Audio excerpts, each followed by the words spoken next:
ce furent les derniers mots que mon mari m'a adressés, juste avant de faire son entrée dans la plus grande soirée de ma vie, au bras d'une autre femme.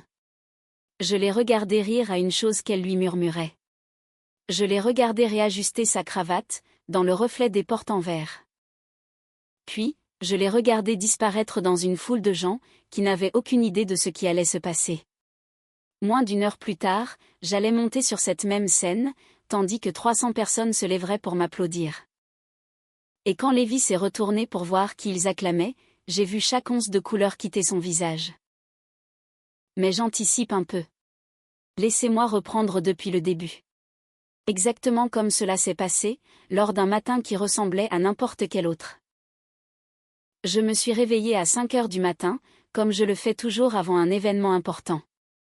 La maison était encore plongée dans l'obscurité. C'était ce genre de silence qui n'existe, vraiment, que dans l'heure précédant un lever de soleil sur la région bordelaise. Et je suis restée là, un instant, à écouter Lévi respirer à mes côtés, avant de me lever. Dans la cuisine, j'ai préparé un café que je n'allais pas finir, et j'ai étalé mes notes sur le comptoir. La liste des invités, le plan de table, ce discours que j'avais réécrit 4 fois. Aujourd'hui, c'était l'inauguration de la maison culinaire Éléonore. Un projet que j'avais passé près de 5 ans à bâtir, surtout en silence, et surtout, toute seule. Mon téléphone a vibré, affichant un message de Daniel, traiteur confirmé. Le cabinet du maire annonce 9h30. Tu es prête? J'ai répondu par un simple « oui », même si je n'étais pas certaine que ce soit vrai. J'ai entendu les pas de Lévi dans l'escalier, bien avant de le voir. Il est descendu vêtu d'un nouveau smoking. Le genre de costume qui coûte plus cher que notre toute première voiture. Il ajustait ses boutons de manchette avec l'aisance calculée d'un homme, qui a appris à la perfection comment se donner de l'importance. Il s'est arrêté sur le pas de la porte de la cuisine, lorsqu'il m'a vu déjà habillée. Une soie bleu nuit, les boucles d'oreilles en perles de ma mère, et mes cheveux coiffés comme je les portais avant d'arrêter de faire des efforts. « Où crois-tu aller comme ça ?» a-t-il demandé. Et il y avait une certaine dureté dans sa voix, un mélange de confusion et d'irritation. À l'inauguration, ai-je répondu, en gardant une voix neutre. Il a littéralement ri. Pas de façon cruelle, non, c'était pire que ça. C'était le rire léger d'un homme qui croyait, sincèrement, mieux comprendre la situation que moi. Nat, ce n'est pas un petit repas de quartier. Le maire sera là. Des investisseurs, la presse, de vraies personnes. Il a prononcé de vraies personnes comme si j'appartenais à une catégorie à part. Tu t'occupes du menu. Ce n'est pas la même chose que d'être sur la liste des invités. Je n'ai pas répondu tout de suite. J'avais appris, au fil des années, que le silencement disait souvent plus sur une personne, que n'importe quelle dispute. Et Lévi remplissait les silences, de la même façon que d'autres hommes remplissent une pièce. Pourquoi est-ce si important pour toi de savoir qui sera là, ai-je fini par demander. Il a hésité, juste une fraction de seconde, mais je l'ai remarqué. J'ai une associée en affaires qui m'accompagne ce soir, a-t-il dit, en attrapant son téléphone comme si la conversation était déjà terminée. C'est à ce moment-là que j'ai entendu le claquement des talons, sur notre perron. 3 coups secs sur la porte, et j'ai su qui c'était, avant même d'ouvrir. Elle se tenait là, dans une robe qui valait plus cher que ma tenue tout entière. Elle était élégante, apprêtée, et visiblement beaucoup trop à l'aise de s'introduire dans ma maison. Vanessa. J'ai reconnu son visage, celui des messages nocturnes que Lévi pensait que je ne voyais pas, illuminant son écran à 2 heures du matin. Ces mêmes messages qu'il inclinait toujours loin de moi, à la toute dernière seconde. Lévi ne l'a pas présenté, pas de la manière dont un mari présente quelqu'un avec dignité. Il a simplement déclaré d'un ton plat, « Vanessa sait comment se comporter dans ce genre d'événement. » Comme si cette phrase n'était pas un coup de poignard. Comme si je n'avais pas passé 5 ans à apprendre, très exactement, comment me comporter dans des environnements bien plus hostiles que celui où nous allions entrer. J'ai soutenu son regard. J'y vais quand même, Lévi. Quelque chose dans son expression s'est glacé, son charme s'évaporant comme un masque qui glisse. Reste dans la cuisine, a-t-il lancé. Tu ne fais que me faire honte. Et puis, il l'a prise par le bras, et a franchi la porte d'entrée. Il l'a laissée grande ouverte derrière lui, comme si j'étais une chose qu'il avait, tout simplement, oublié de refermer. J'ai trouvé Sophie dans l'escalier, une minute plus tard. À 17 ans, elle était bien trop observatrice pour son propre bien, et elle avait clairement entendu la fin de la scène. « Maman » a-t-elle demandé avec précaution, « ça va ?» Je ne lui ai pas parlé de la liaison. Pas encore. Il y avait une version de cette soirée que je devais encore protéger, pour son bien à elle. Et pour le bien de tous ceux qui m'avaient confié quelque chose de bien plus grand que mon mariage. Aujourd'hui, lui ai-je dit, en repoussant une mèche de cheveux de son visage, tu vas comprendre pourquoi je ne peux plus laisser quelqu'un d'autre décider de qui je suis. Ma tante Evelyne est arrivée peu après, pour emmener Sophie en avance par une entrée latérale. Un petit détail logistique, qui aurait plus d'importance que l'une ou l'autre ne l'imaginait. Avant de quitter la maison, j'ai retiré mon alliance.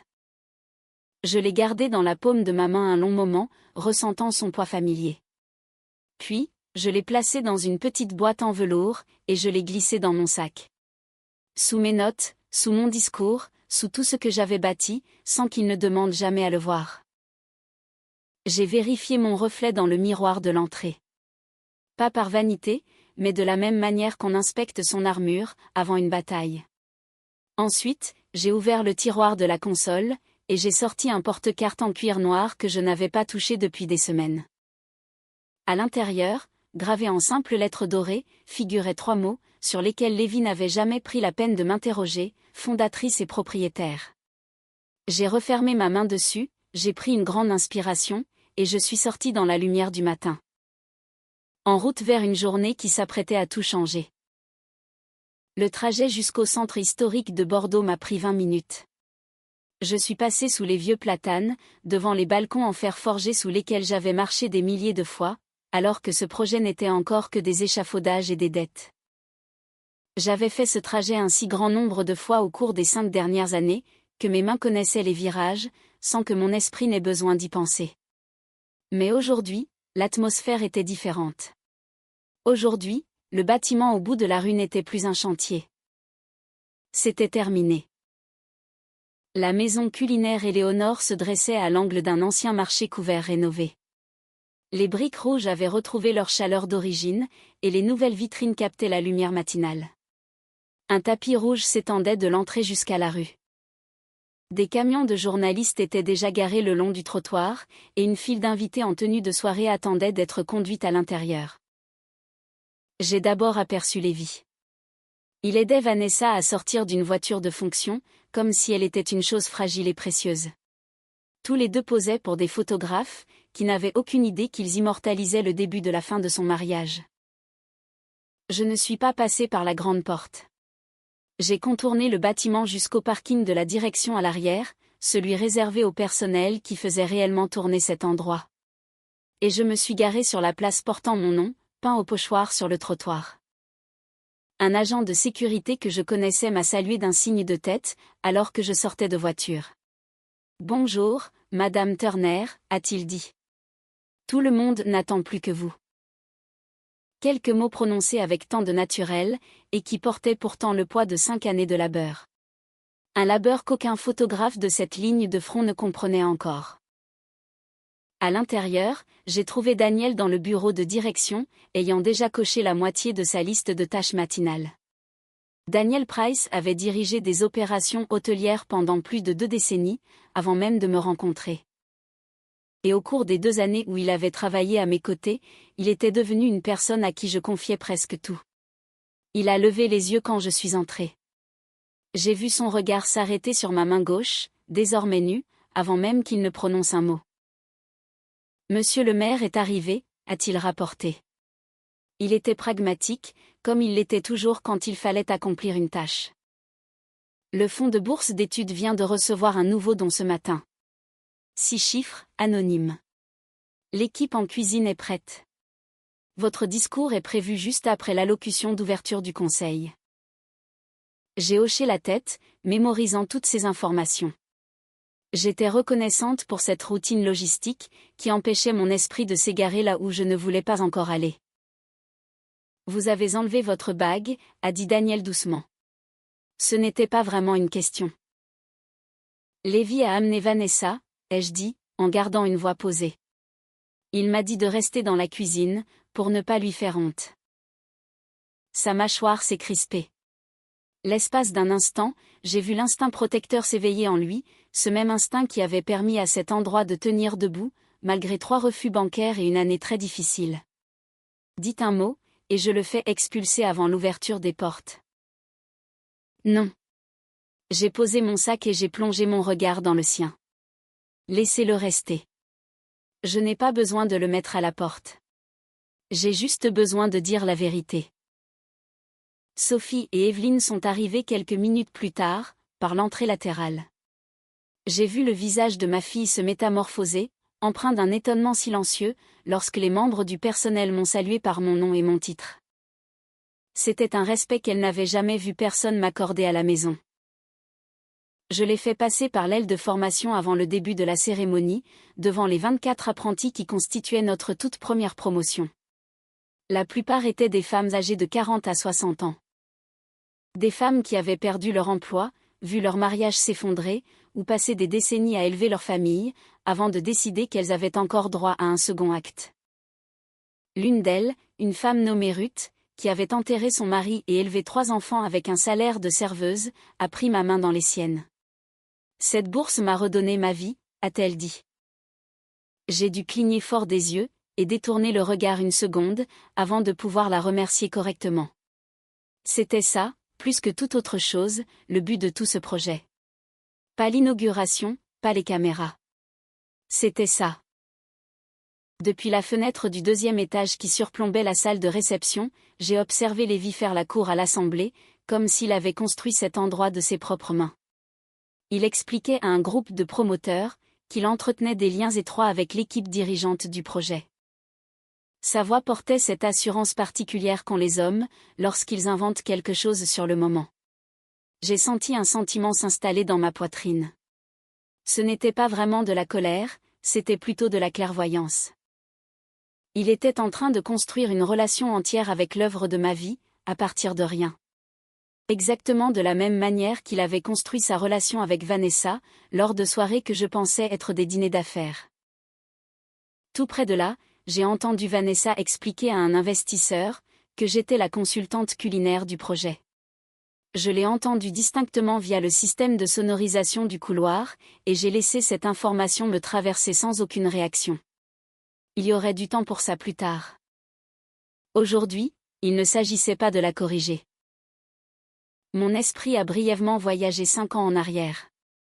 Vers ma mère, Éléonore Brox, décédée après une longue maladie, me léguant un ancien marché fermé qui prenait la poussière depuis près de 20 ans. Lévi avait voulu le vendre immédiatement, certain que le terrain seul valait bien plus que n'importe quel restaurant que je pourrais y construire. Depuis, je ne lui avais pas tout dit. Non pas parce que je cachais des choses, mais parce que, quelque part en cours de route, il avait arrêté de poser des questions, et j'avais arrêté de me justifier. Daniel m'a rejointe près de la fenêtre, quelques minutes plus tard. Son expression était différente maintenant, plus grave. « Nous avons un problème », a-t-il annoncé. Un membre du conseil municipal vient de recevoir un email anonyme, remettant en question votre capacité à diriger ce projet. Je me suis tournée complètement vers lui. De la part de qui ? Nous sommes en train de remonter la piste. Mais le compte, a-t-il dit en observant attentivement ma réaction, renvoie à quelqu'un lié à l'entreprise de Vanessa. Je suis restée parfaitement immobile un instant, le bruit de la salle de réception s'estompant à l'arrière-plan, et j'ai senti une clarté froide et lucide m'envahir. Ce n'était pas de la peur, mais une intense concentration. Les mots de Daniel planaient dans l'air entre nous deux. Et pendant un instant, je me suis permis de retourner dans le passé, juste dans mon esprit, jusqu'au jour où tout avait commencé. 5 ans plus tôt, debout dans ce même bâtiment, alors qu'il n'était que ruines et poussière. C'était la semaine suivant les funérailles de ma mère. Lévi et moi nous tenions ensemble, dans ce qui n'était alors qu'un marché condamné. Le toit s'effondrait dans un coin, les murs étaient fissurés par des décennies de négligence, et le plancher était ramolli par la pourriture sous nos chaussures. Il portait son beau manteau, celui qu'il réservait pour la signature des contrats. Il regardait les décombres avec l'œil exercé d'un homme qui calcule les mètres carrés, plutôt que de pleurer une femme qu'il connaissait depuis 15 ans. « Vends-le » a-t-il dit. « On pourrait se faire quelques millions, sans même lever le petit doigt. » Je ne lui ai pas répondu tout de suite. J'ai marché jusqu'à ce qui avait été le petit bureau de ma mère, à l'arrière. Et, caché dans un tiroir qui n'avait pas été ouvert depuis des années, j'ai trouvé un vieux carnet de recettes usé par le temps, ainsi qu'une lettre de sa main. Elle y écrivait qu'elle espérait qu'un jour, ce bâtiment deviendrait un lieu utile. Un endroit où les femmes que le monde avait mises de côté pourraient prendre un nouveau départ.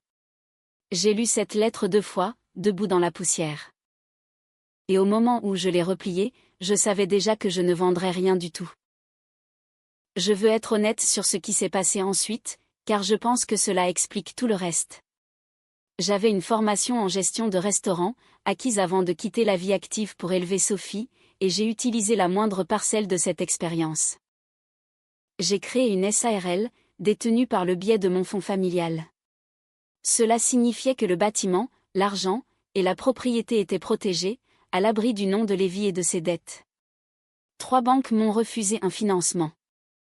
Un investisseur a proposé des capitaux, à condition que je lui cède le contrôle. J'ai dit non.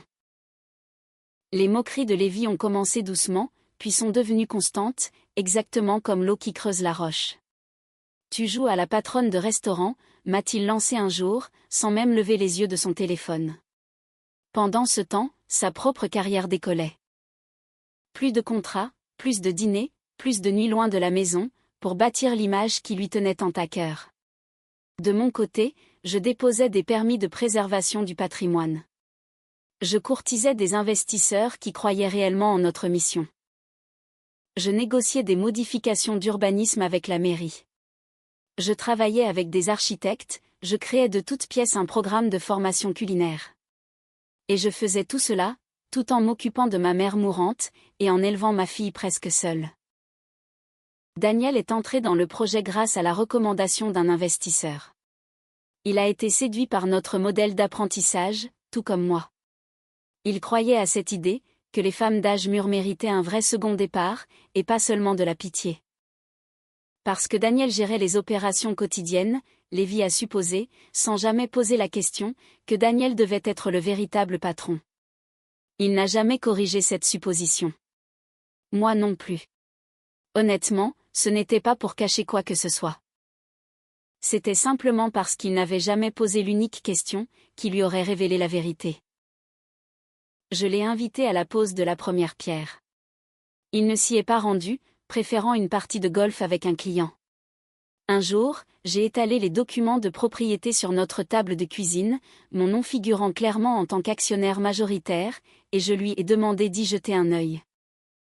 Il a signé la section confirmant qu'il s'agissait de mon bien propre et hérité, une formalité suggérée par son avocat, rien de plus, sans même lire une seule autre page. Je tiens à être clair sur ce point, car il est crucial. Lévi n'a pas été dupé. On lui a présenté la vérité, plus d'une fois, et il a tout simplement estimé que cela ne valait pas son attention. Environ 1 an avant l'inauguration, son comportement a changé d'une toute autre manière. Il a commencé à laisser son téléphone face contre table, sur chaque meuble. Il rentrait plus tard. Il trouvait de nouveaux prétextes pour critiquer ma façon de m'habiller, ou ma fatigue évidente. Il disait que je devrais lui être reconnaissante, parce qu'il portait la famille financièrement. Même si, à ce stade, je contribuais bien plus qu'il ne l'imaginait. Il a arrêté de me demander comment s'était passée la journée de Sophie. J'ai trouvé les messages entre lui et Vanessa un soir, alors que je ne cherchais même pas. Ils étaient chaleureux, intimes, d'une manière qui me prouvait que ce n'était pas nouveau. Je ne l'ai pas confronté. J'ai discrètement tout sauvegardé, j'ai consulté un avocat, et j'ai pris la décision d'attendre la fin de l'inauguration. Je ne voulais pas que la suite de mon mariage ne vienne assombrir l'avenir des personnes qui dépendaient de ce projet, les apprentis, le personnel, et la mémoire de ma mère. De retour au présent, Daniel a affiché l'email anonyme sur sa tablette et me l'a tendu. Caché dans les métadonnées, figurait un nom. C'était une assistante qui travaillait directement sous les ordres de Vanessa. Je l'ai lu 2 fois, de la même manière que j'avais lu la lettre de ma mère des années auparavant. Et les pièces du puzzle se sont assemblées, avec une clarté aussi silencieuse que terrible. Vanessa n'avait pas seulement une liaison avec mon mari. Elle essayait de prendre ma place, avant même que je n'aie eu la chance de l'occuper. J'aurais pu utiliser cet email pour mettre fin à la soirée, avant même qu'elle ne commence. Un mot à la sécurité, un appel à l'avocat du conseil d'administration, et Vanessa aurait été escortée vers la sortie, devant toutes les caméras du tapis rouge. Une part de moi, celle qui avait passé une année entière à collecter discrètement des captures d'écran et des preuves, désirait exactement cela. Mais je ne l'ai pas fait. À la place, j'ai tout transféré au conseiller juridique du conseil, avec la consigne de régler cela après la cérémonie, et non pendant. Aujourd'hui appartient aux apprentis, au personnel, et à ma mère, ai-je dit à Daniel, en fermant mon ordinateur portable. Je ne laisserai pas un scandale effacer tout ce que nous avons bâti. Il n'a pas adoré cette décision, mais il l'a respectée. Comme il respectait presque tout, dans ma façon de diriger cet endroit. Dans la salle de réception, Lévi avait trouvé son rythme parmi les promoteurs immobiliers. Il courtisait la foule comme il le faisait à chaque événement important pour son image. J'ai saisi des bribes de sa conversation en passant près de lui. Il expliquait à quelqu'un qu'il avait aidé sa femme à entrer en contact avec l'équipe de développement. C'était l'inversion totale d'une réalité, dont il s'était moqué pendant des années. Vanessa se tenait à ses côtés. Elle le présentait à un groupe d'investisseurs, comme un homme susceptible d'aider son cabinet à remporter l'appel d'offres pour la phase 2 du projet. Un investisseur, un homme âgé et perspicace que j'avais croisé lors des premières levées de fonds, a demandé à Lévi, « Comment connaissez-vous Madame Turner ?» Lévi a souri avec aisance. « C'est ma femme. » Mais le côté affaires, ce n'est pas vraiment son point fort. L'expression de l'investisseur a vacillé. De la confusion. Peut-être une pointe de scepticisme.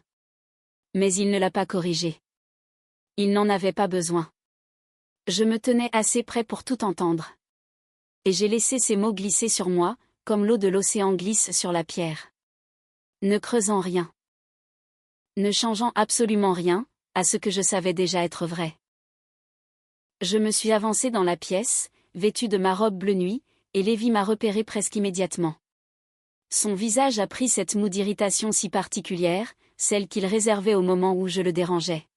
« Comment as-tu réussi à entrer ici ?» m'a-t-il demandé, assez bas pour que seul notre petit cercle puisse l'entendre. « J'ai un badge », ai-je répondu simplement. Le regard de Vanessa m'a jaugé, plein de mépris.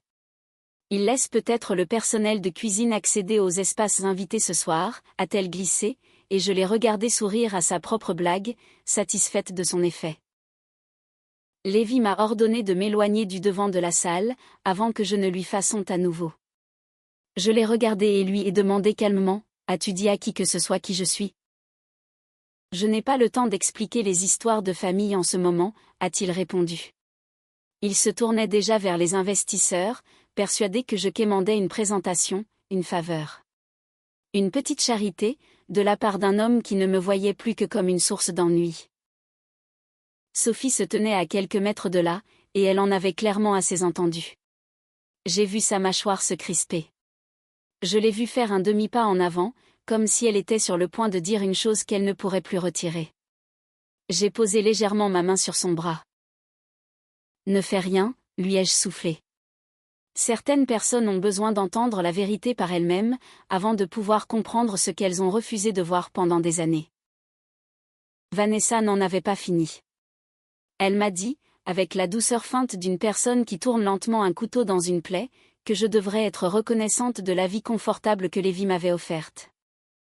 J'ai laissé son commentaire flotter un instant, avant de lui demander, avec le même calme, « Avez-vous déjà lu les registres de propriété de ce projet ?» Quelque chose sur son visage a vacillé, juste un peu. C'était la toute première faille que je voyais de la soirée. Lévi s'est interposé entre nous. « Nathalie, ça suffit. » Il a guidé Vanessa vers les premiers rangs, mais pas sans se retourner vers moi. « Après ce soir, toi et moi allons devoir avoir une conversation très sérieuse sur notre mariage. Je suis d'accord, ai-je dit. J'ai déjà fait préparer les papiers. Il a souri, il a réellement souri. Satisfait, se méprenant totalement sur mes intentions. Il pensait sans doute à une thérapie de couple, ou à une séparation dont il avait déjà dicté les termes dans sa tête, à son avantage. Bien, a-t-il dit. Je suis ravi de voir que tu deviens enfin réaliste. Peu de temps après, un membre du conseil m'a prise à part. Il était visiblement anxieux au sujet de l'email anonyme, et de son potentiel à embarrasser l'organisation, si la rumeur se propageait avant d'avoir pu être traitée. Il a suggéré avec douceur, que Daniel devrait peut-être prononcer le discours à ma place. Juste pour ce soir, par précaution. L'espace d'un instant, debout dans les coulisses, mes talons s'enfonçant légèrement dans la moquette temporaire, j'ai ressenti quelque chose qui ressemblait à du doute. Pas de la peur face à Lévi. J'avais cessé de le craindre depuis des mois, quelque part entre la découverte de sa liaison et cette fameuse partie de golf, qu'il avait préférée à notre cérémonie de lancement. Ce que je craignais, c'était que des commérages viennent gâcher tout ce que ses apprentis avaient accompli. Sophie m'a trouvé à ce moment précis, glissant sa main dans la mienne, comme elle le faisait quand elle était petite. Grand-mère t'a légué cet endroit, parce qu'elle savait que tu ne fuirais pas, m'a-t-elle rappelé. C'était tout ce dont j'avais besoin. Le conseil a fini d'examiner l'email, confirmant qu'il contenait de fausses informations, et j'ai conservé ma place dans le programme. Le maître de cérémonie s'est approché du pupitre quelques minutes plus tard. Lévi avait pris place au 3e rang. Un bras nonchalamment posé sur le dossier de la chaise de Vanessa, il avait l'air bien trop à l'aise, pour un homme sur le point de perdre la version de sa vie qu'il pensait maîtriser. Il s'est tourné, m'a cherché du regard au fond de la salle, et m'a adressé un petit sourire condescendant. La voix du présentateur a résonné à travers la pièce. Et maintenant, veuillez vous joindre à moi, pour accueillir la femme qui a sauvé ce bâtiment. Il a retracé un bref historique de l'ancien marché et de ma mère, Éléonore Brox. Sa voix chaleureuse portait à travers les enceintes, tandis que je me tenais au fond de la salle, sentant le poids de ces 5 dernières années s'alléger peu à peu. Puis, il l'a dit, veuillez accueillir la fondatrice, l'actionnaire majoritaire, et la présidente du conseil d'administration de la Fondation culinaire Éléonore, Madame Nathalie Turner. La salle est devenue silencieuse l'espace d'une seconde, ce silence très particulier, qui précède la prise de conscience. J'ai vu les mains de Lévi s'arrêter en plein applaudissement. Vanessa s'est tournée vers lui, la confusion se lisant clairement sur son visage. Qu'est-ce qu'il vient de dire ? Mon nom et mon titre sont apparus sur l'écran derrière le pupitre, en lettres blanches immaculées, Nathalie Turner. Fondatrice, actionnaire majoritaire, présidente du conseil. Daniel s'est levé le premier, puis les membres du conseil d'administration, puis les chefs.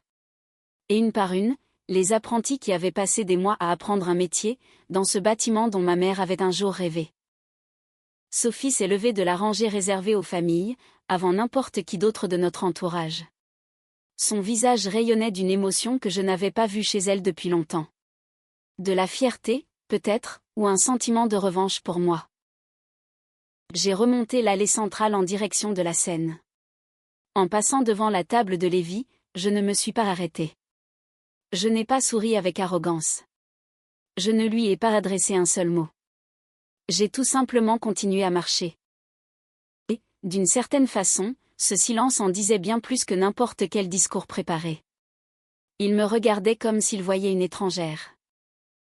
Je pouvais presque voir les pièces du puzzle s'assembler derrière ses yeux, les appels de Daniel sur lesquels il ne m'avait jamais interrogé, les documents qu'il avait signés sans les lire, les réunions auxquelles je l'avais invité et qu'il avait séché, l'invitation pour ce soir, arrivé à la maison avec mon nom imprimé tout en haut, et le personnel qui m'avait appelé Madame Turner toute la soirée, sans qu'il ne se demande jamais pourquoi.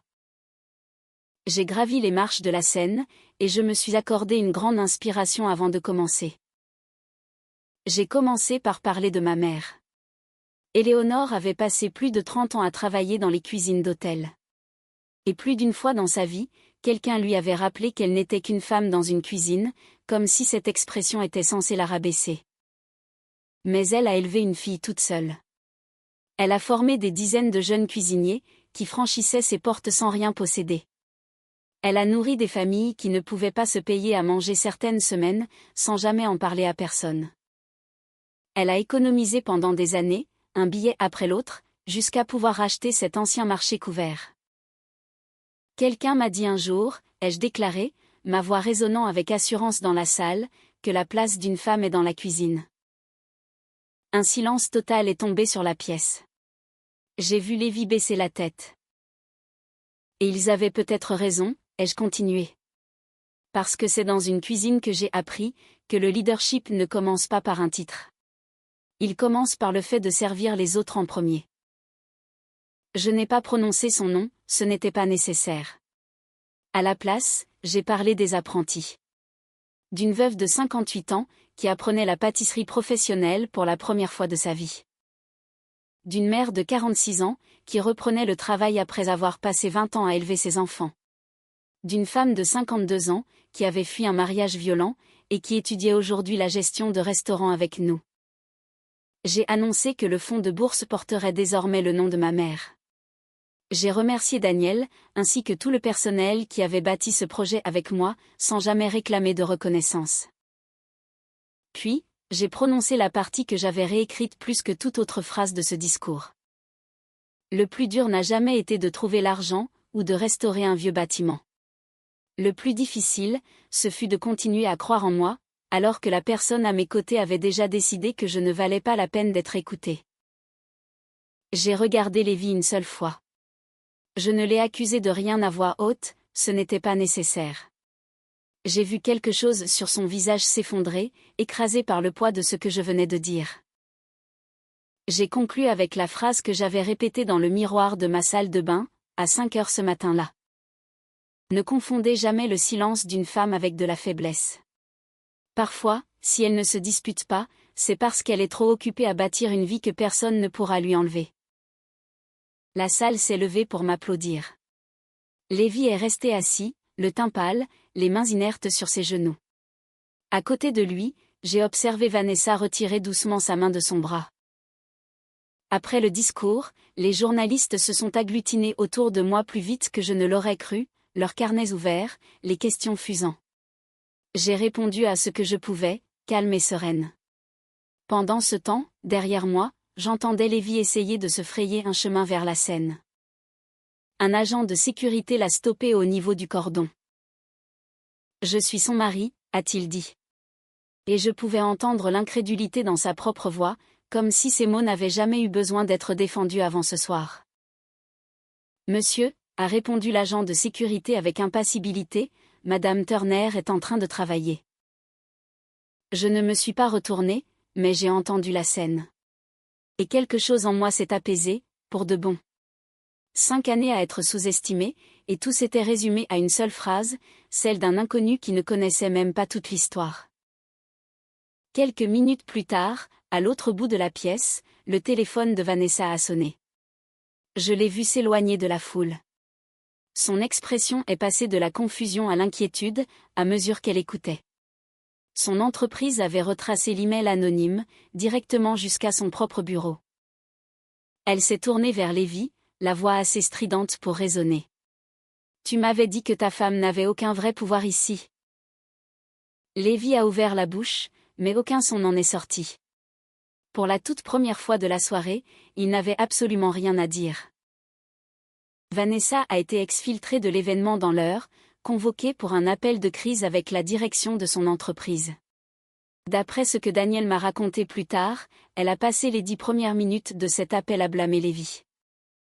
Elle assurait qu'il lui avait fait croire que je n'étais qu'un membre du personnel de cuisine, quelqu'un sans importance face aux vraies affaires qui se tramaient.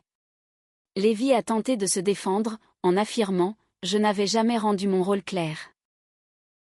Mais l'un des avocats du conseil d'administration, qui passait par là au même moment, a déclaré de manière factuelle « Les registres de propriété sont publics depuis 3 ans ».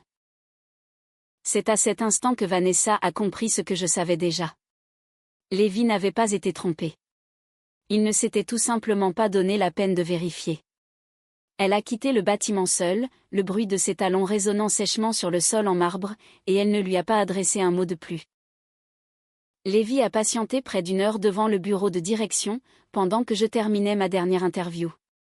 Quand je suis enfin sortie, j'ai accepté de lui parler. J'ai cependant choisi une petite salle de réunion, plutôt qu'un lieu public. Je lui devais une conversation. Je ne lui devais pas un scandale public. « Pourquoi ne me l'as-tu pas dit ?» a-t-il demandé. Et il y avait quelque chose de presque blessé dans sa voix, comme s'il croyait sincèrement être celui qui avait été lésé. « Je te l'ai dit pendant 5 ans, ai-je répondu. Je lui ai rappelé tout cela calmement, sans élever la voix. Les réunions qu'il avait séchées, les documents qu'il avait signés sans lire la moindre page. La façon dont il riait de mes projets pendant le dîner, comme s'ils étaient un simple passe-temps dont je finirais par me lasser. La pose de la première pierre, qu'il avait manqué pour une partie de golf. Ces soirées où j'avais essayé de lui parler d'un permis que nous avions enfin obtenu, ou d'un donateur qui nous avait soutenus, pendant qu'il gardait les yeux rivés sur son téléphone. Je ne mesurais pas l'ampleur du projet, s'est-il défendu. Vraiment pas. C'est exactement ça, le problème, lui ai-je dit. Tu n'écoutes jamais que les choses qui te font te sentir important. Il s'est excusé pour Vanessa, sa voix se brisant légèrement en prononçant son nom. J'ai laissé le silence peser un instant, avant de plonger la main dans mon sac. J'ai posé la petite boîte en velours sur la table, entre nous. Il l'a fixée, comprenant immédiatement ce que cela signifiait. Je lui ai expliqué que notre mariage ne s'était pas terminé ce matin-là. Il se dégradait lentement, au fil des années, en morceaux si infimes que j'avais presque cessé de le remarquer.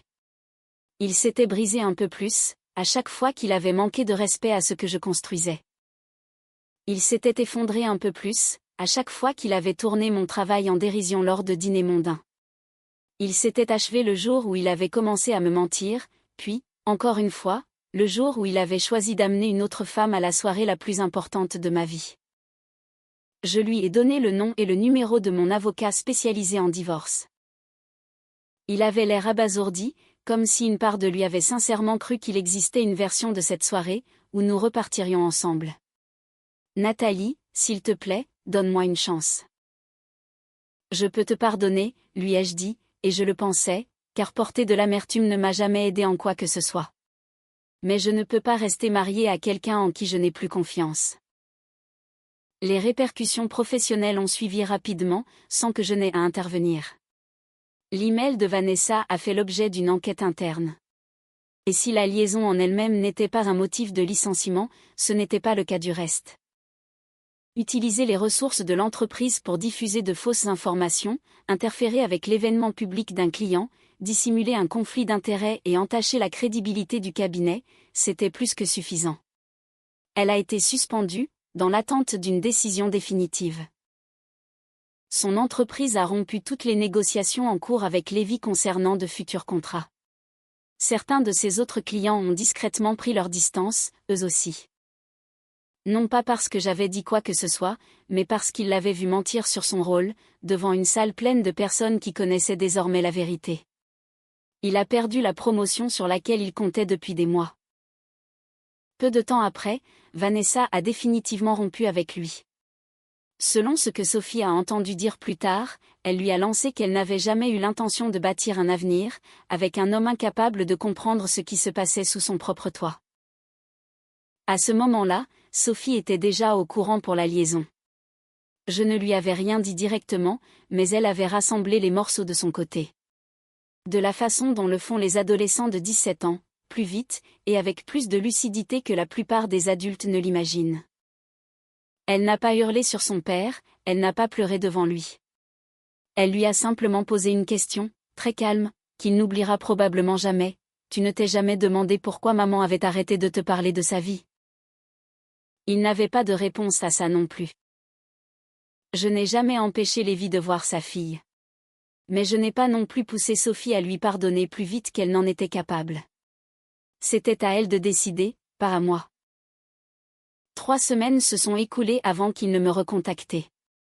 Je ne m'y attendais pas, et j'ai bien failli ne pas répondre, lorsque mon téléphone a vibré en affichant son nom.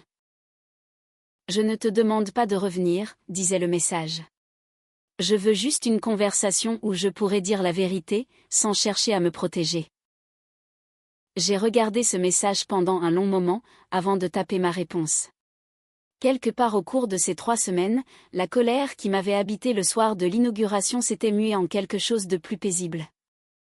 Quelque chose qui ressemblait davantage à de la clairvoyance qu'à de la douleur. J'ai accepté de le rencontrer. Nous nous sommes retrouvés dans un petit café, en bordure du centre-ville. L'un de ces endroits calmes à l'angle d'une rue, avec des chaises dépareillées et une belle lumière matinale. Lévi était déjà là à mon arrivée. Assis près de la fenêtre, il semblait différent du soir de l'ouverture. Ses traits étaient tirés, son allure moins soignée, comme si ces 3 dernières semaines l'avaient finalement rattrapé. Il ne m'a pas demandé de revenir, du moins pas tout de suite. Il a plutôt commencé par me dire la vérité, ou du moins sa version des faits, sans chercher d'excuses comme il le faisait d'habitude.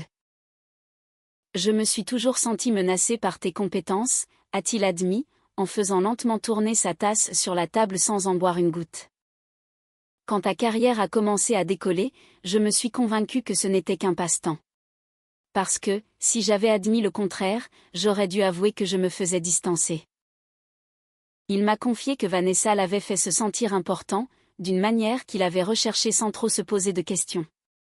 Elle flattait son statut, son titre, la version de lui-même qu'il préférait. Il a pris soin de préciser que cette liaison n'était pas due à un manque de ma part. C'était parce qu'il avait besoin d'une admiration constante pour avoir le sentiment d'exister. Et, à un moment donné, ce besoin était devenu plus fort que son propre mariage. Il ne réclamait pas un pardon immédiat. Je pouvais le lire dans sa posture, il n'était plus en représentation, il ne cherchait plus à remporter une dispute. Je lui ai répondu que je lui avais déjà pardonné, car je refusais de passer ma vie à porter un tel fardeau. Mais je lui ai aussi dit que le divorce irait jusqu'au bout. Le pardon et la réconciliation, lui ai-je expliqué, étaient 2 choses totalement différentes, et je ne lui devais que la première. Nous avons réglé les détails pratiques dans le calme, sans avocat qui hausse le ton à notre place. Nous avons convenu de vendre la maison que nous partagions, et de diviser nos biens équitablement. La maison culinaire Éléonore restait entièrement mienne. Elle était protégée, comme elle l'avait toujours été, exactement comme ma mère l'aurait voulu.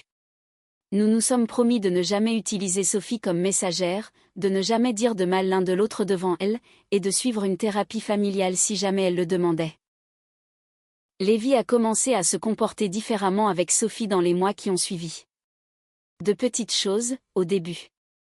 Arriver à l'heure, ne plus annuler de projets pour le travail comme avant, assister à son gala sans qu'on ait besoin de lui demander 2 fois. Il ne l'a jamais pressé de lui pardonner avant qu'elle ne soit prête, ce qui, je crois, plus que tout le reste, m'a prouvé qu'il avait réellement appris la leçon. Une année s'est écoulée rapidement après cela. La maison culinaire Éléonore a continué de grandir sereinement, comme le font les choses, lorsqu'elles reposent sur des bases solides et non sur des apparences. Notre programme de bourse est passé de 24 à 60 apprentis par an. Ruth, la femme de notre toute première promotion, a ouvert sa propre petite boulangerie en centre-ville.